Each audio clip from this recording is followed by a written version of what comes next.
like I said, I've listened to a lot of podcasts with a lot of very, very rich people, a lot of interviews and stuff like that. Like, I'm not speaking from personal experience because, like I said, I'm not really, really rich. But when you listen to the people who are, very, very few of them say, oh, I was miserable, then I made loads of money, then I was happy.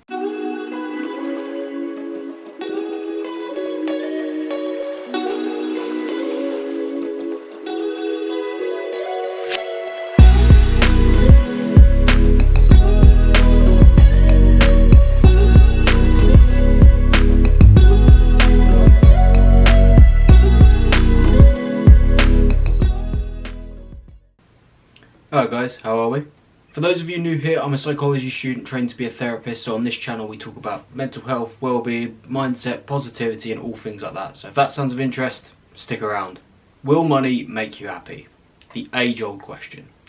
Most people say yes. A lot of people spend their entire life chasing money, thinking that it's going to make them happy. Some say money's the root of all evil, that it corrupts, that it's the worst thing in the world and you can't trust anyone who's rich. As per usual, I think the answer's somewhere in the middle.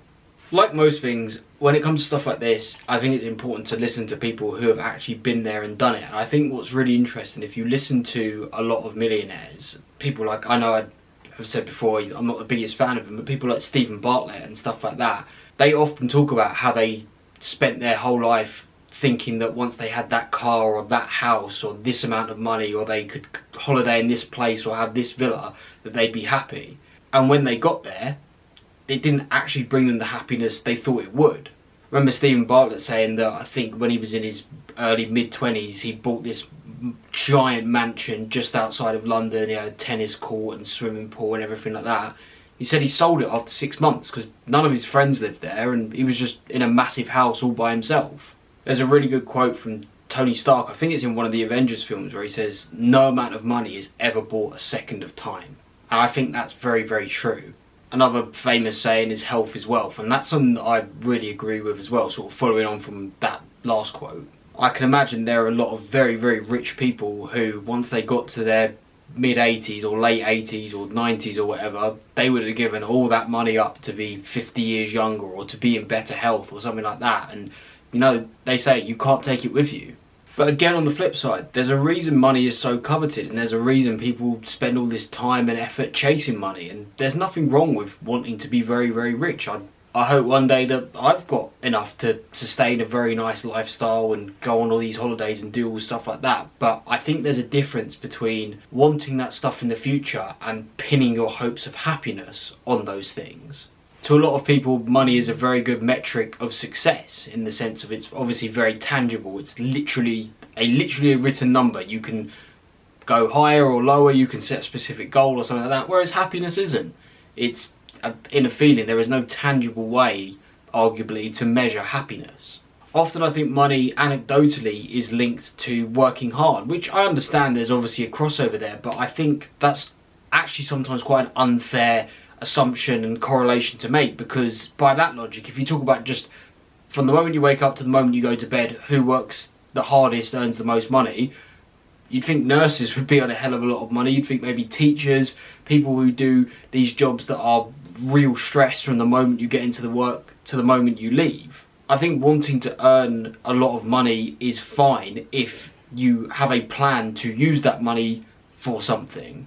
If you want to have loads of money just because you want to have loads of money and tell everyone you're rich, is that really a tangible goal you're aiming for? If you're saying, I want to earn a lot of money because when I earn that money, I can afford to move to this country and live here, and that's where I want to settle down, raise a family, build my life, whatever it may be.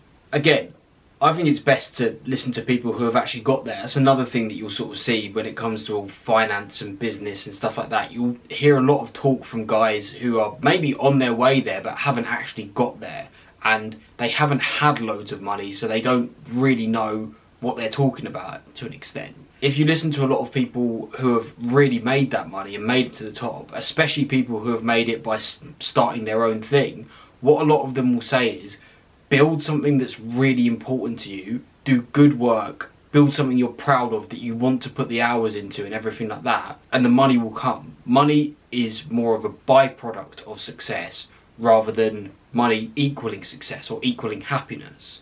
Money isn't good or bad. It's not inherently good or evil. It's a tool. It's about how you use it. If anything, money buys you freedom. Realistically, if you're going to say money equals, it's not happiness, it's not success. Really, if anything, depending on how you earn your money, it's freedom.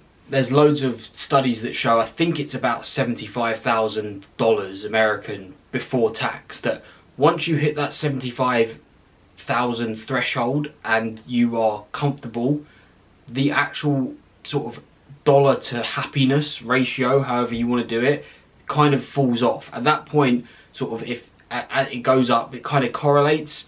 But once you hit that $75,000 mark, you've earned enough to sustain your life. Like if you're on $75,000, even if you're living in quite an expensive city, you're going to be able to live a fairly comfortable life there, sort of house, car, couple holidays, whatever. Once you go beyond that, the stress that it takes to earn that more money starts to actually not be worth it in terms of any tangible happiness. Going back a bit to what we talked about a minute ago in terms of building something you're proud of, like I said, I certainly want to achieve financial freedom and be financially independent. You guys know, watching this, I'm trained to be a therapist. That's what I want to do for a living.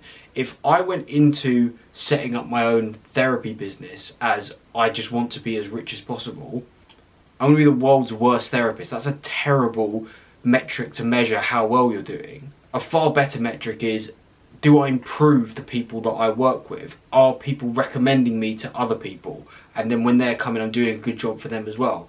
Because if you do that, if I go in there and actively do a good job in that sense, I don't really need to worry about money, because I'm going to earn enough, because if I do a good job, word of mouth will spread and the business will just grow organically.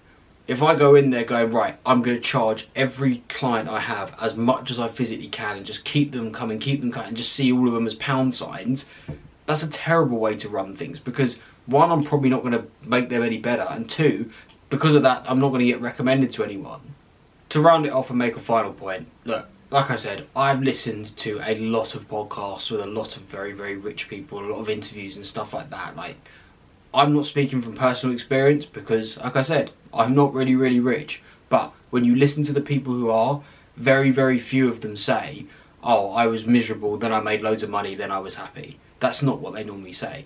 They say the sense of achievement and happiness came from building something. And actually, I think it was, again, Stephen Bartlett who said, the day he sold his company for £300 million or something like that was possibly one of the worst days of his life, because he suddenly had nothing to work for anymore. He'd done it all. The money all of a sudden meant absolutely nothing.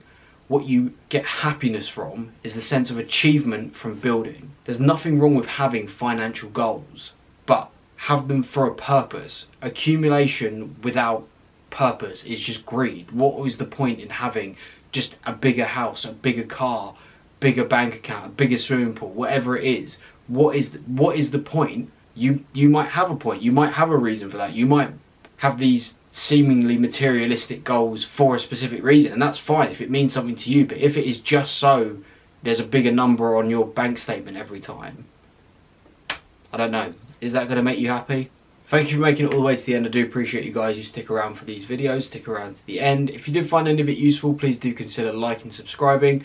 As always, socials are in the bio if you want to send me a message. Comment any other thoughts you have below, and I will see you in the next one.